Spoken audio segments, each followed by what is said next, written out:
One of the most anticipated comic book events of the year starts today with the release of Dark Knight 3: The Master Race #1. We've got the brilliant Frank Miller here to talk all about his vision for the Caped Crusader. So what was the idea that made you want to do Dark Knight 3?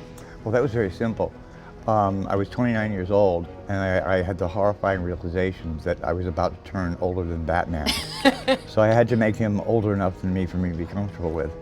And along the way came imagining all the aches and pains of a man in his 50s, which I now am, and it's not nearly as bad as I described. So you're like, I could still be Batman right now. Yeah. Tell me a little bit about the role that Carrie Kelly's going to play in this story. She's the best student that the mentor Batman ever had, and that she's as brilliant as he is, but much more in tune with her own time, and is perfectly ready to assume the mantle herself. And then obviously for a lot of comic book readers, it's been 30 years since Dark Knight Returns, and Don't remind me. It's so awesome though, and that it's still so relevant and people are so impacted by it. Just talking to a bunch of the DC artists and writers, they'll say that the fight between Batman and Superman is one of the most seminal events in comics. And remember who won. So my big question is, do you hate Superman? Of course. Who wouldn't hate somebody who could fly? Somebody who was just loved by everybody, was the handsomest guy who would get all the dates.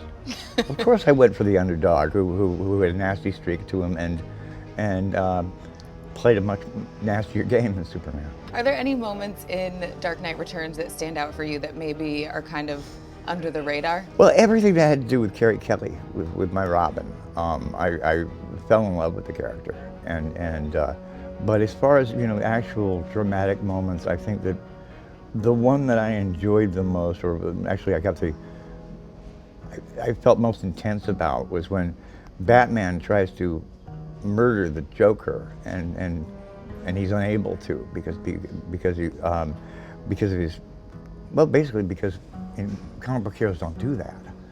And the Joker, laughing, breaks his own neck and dies, putting Batman against the wall for the rest of the story. That's probably my favorite moment.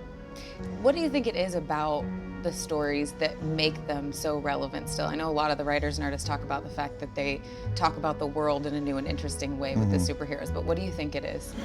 I think the heroic is always relevant, and we just adapt and change it to fit the times. It's like we're always going to need cars, and they're always going to need 4 wheels, or until they manage to do it with 1 wheel. So the styles can change, the mechanics can change, but the purpose remains the same. And then obviously I've got to ask, as a fan, is there a possibility of more Batman, more Dark Knight, or other projects that you're thinking about working on with DC? I'm not dead yet. That's our preview of Frank Miller's return to the Dark Knight saga. So pick up issue #1 this week. And tomorrow, we're going to be playing games with our friends from SourceFed Nerd, so be sure and click subscribe to DC All Access.